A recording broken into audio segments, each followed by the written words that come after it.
Hello everyone welcome to learn with Yasmin. आजिर भिडिओत आमी आलोचना करिम क्लास 12 बायोलॉजीर चैप्टार 7 क्रमविकास।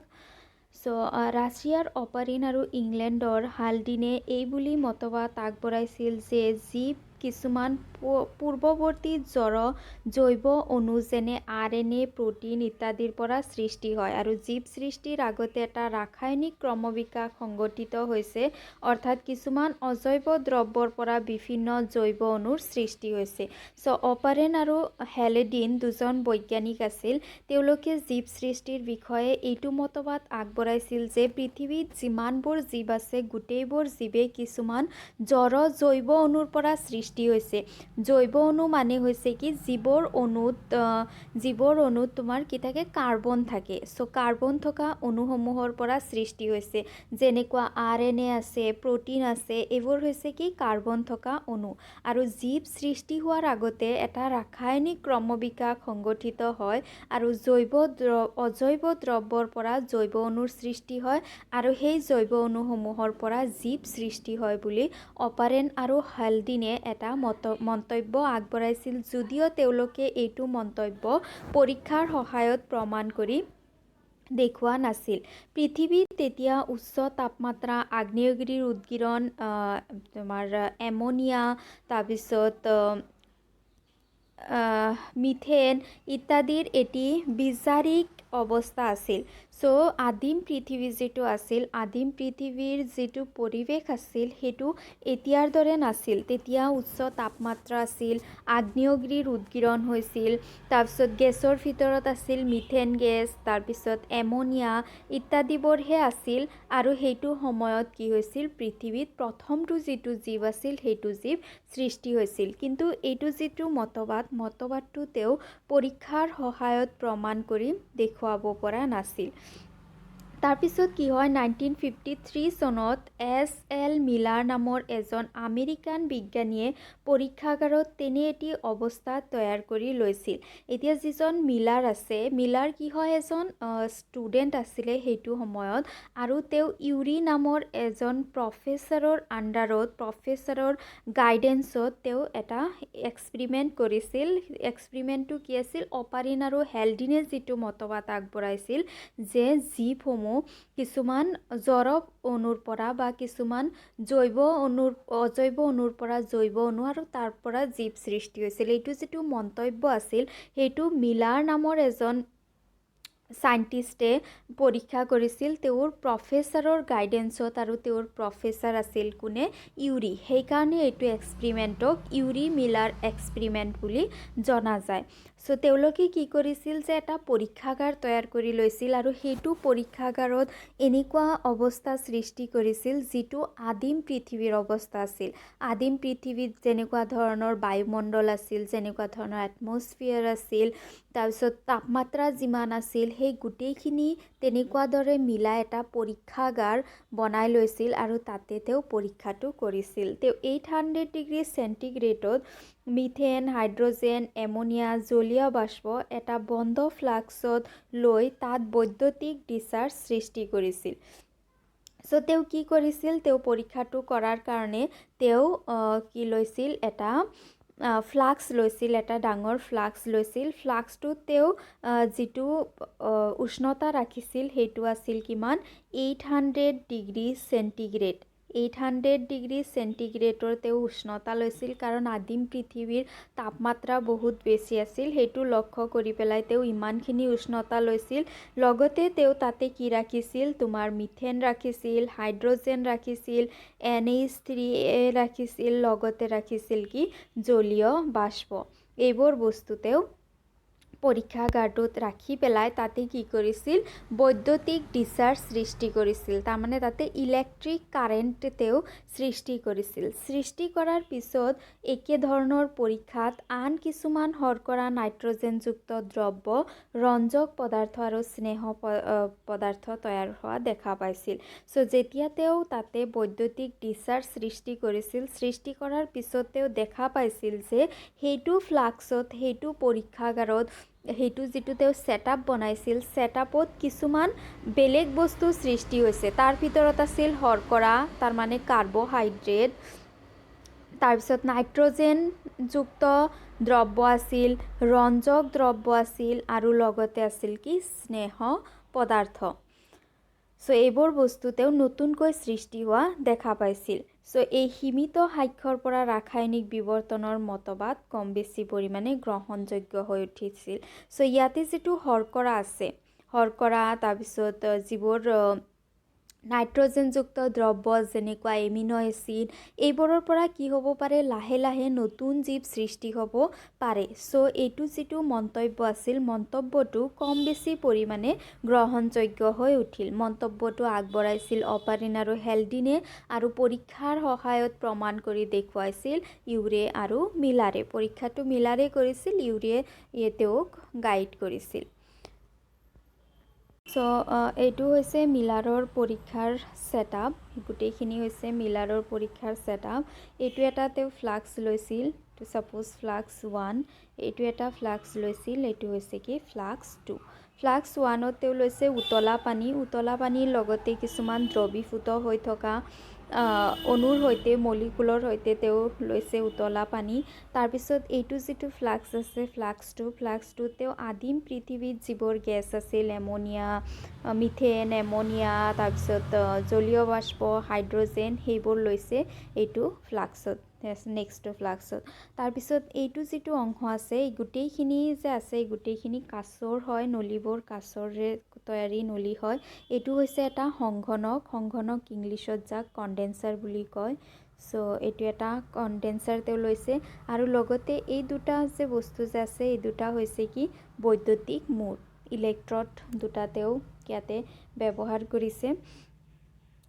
চ' তাৰপিছত তেওঁ কি কৰিছে যে এইটো যিটো ফ্লাক্স 1 আছে, ফ্লাক্স 1ত যিবোৰ পদাৰ্থ আছে, ফ্লাক্স 1ৰ পদাৰ্থসমূহ কি হয়, লাহে লাহে লাহে লাহে এইটো পাইপৰ সহায়েৰে ফ্লাক্স 2লৈ গুচি যায়। ফ্লাক্স 2লৈ যেতিয়া গৈ পোৱাৰ লগে লগে ইয়াতে বৈদ্যুতিক মূৰ যিটো আছে, ইলেক্ট্ৰড আছে, তাতে ইলেক্ট্ৰিচিটি দিয়াৰ লগে লগে ইয়াতে স্পুলিংগৰ সৃষ্টি হয়, বৈদ্যুতিক স্পুলিংগৰ সৃষ্টি হয়। আৰু বৈদ্যুতিক স্পুলিংগৰ সৃষ্টি হোৱাৰ পিছত যিবোৰ মিশ্ৰণ আহে, সেইবোৰ এই সংঘনকত আহে, কণ্ডেনচাৰত আহে। অহাৰ পিছত এই যিবোৰ গেছ থাকে, এই গেছসমূহ কি হৈ যায়, জুলীয়া পদাৰ্থলৈ ৰূপান্তৰিত হৈ যায়। জুলীয়া পদাৰ্থলৈ ৰূপান্তৰিত হোৱাৰ পিছত আকৌ এইটো পাইপেৰে এইটো আকৌ ফ্লাক্স 2ত আহে। ফ্লাক্স 2ত এইটো এটা জুলীয়া পদাৰ্থ থাকে, উতলা পানীৰ দৰে জুলীয়া পদাৰ্থ থাকে, আৰু এইবোৰ আকৌ কি হৈ যায়, ফ্লাক্স 2লৈ গুচি যায়। এনেদৰে প্ৰক্ৰিয়াটো বাৰ বাৰ হৈ থাকে। এতিয়া যেতিয়া প্ৰক্ৰিয়াটো হৈ থাকে, তেতিয়া দেখিবলৈ পোৱা যায় যে যিটো ফ্লাক্সত কিছুমান গুলপীয়া ৰং সৃষ্টি হোৱা দেখিবলৈ পোৱা যায়। চ' আগতে যেতিয়া আছিল তেতিয়া গেছৰ দৰে আছিল, কোনো ধৰণৰ ৰং নাছিল, কিন্তু লাহে লাহে তাতে অকণমান স্লাইড গুলপীয়া ৰং হোৱা দেখিবলৈ পোৱা যায়। গুলপীয়া ৰং হোৱাৰ কাৰণ হৈছে কি, ইয়াতে কি আছে, এমিনো এচিড আছে, তাৰপিছত শৰ্কৰা আছে, এক শৰ্কৰা, এমিনো এচিড। চ' তাৰ কাৰণে কি হৈছে, ইয়াৰ ৰং গুলপীয়া হৈ গৈছে। এতিয়া যিবোৰ এমিনো এচিড আছে, এমিনো এচিডবোৰৰ পৰা কি সৃষ্টি হ'ব পাৰে, এমিনো এচিডৰ পৰা প্ৰ'টিন সৃষ্টি হ'ব পাৰে, আৰু প্ৰ'টিনৰ পৰা নতুন জীৱ সৃষ্টি হ'ব পাৰে, কাৰণ প্ৰ'টিনো এটা কি হয়, জিনীয় দ্ৰব্য হয়। গতিকে ইয়াৰ পৰা এটা নতুন লাইফ, এটা নতুন জীৱ সৃষ্টি হ'ব পাৰে। গতিকে এইটো যিটো মন্তব্য আছিল, সেইটো মন্তব্য কম বেছি পৰিমাণে গ্ৰহণযোগ্য আছিল, যে পৃথিৱীত যিবোৰ জীৱ আছে, সেইবোৰ জীৱ কিছুমান জড় বস্তুৰ পৰা সৃষ্টি হৈছিল।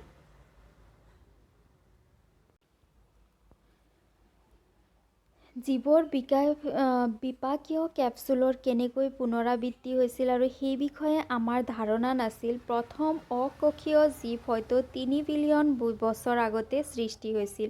সেইবিলাক আছিল অতিকয় অণু, RNA, প্ৰ'টিন, বহু শৰ্কৰা আদি।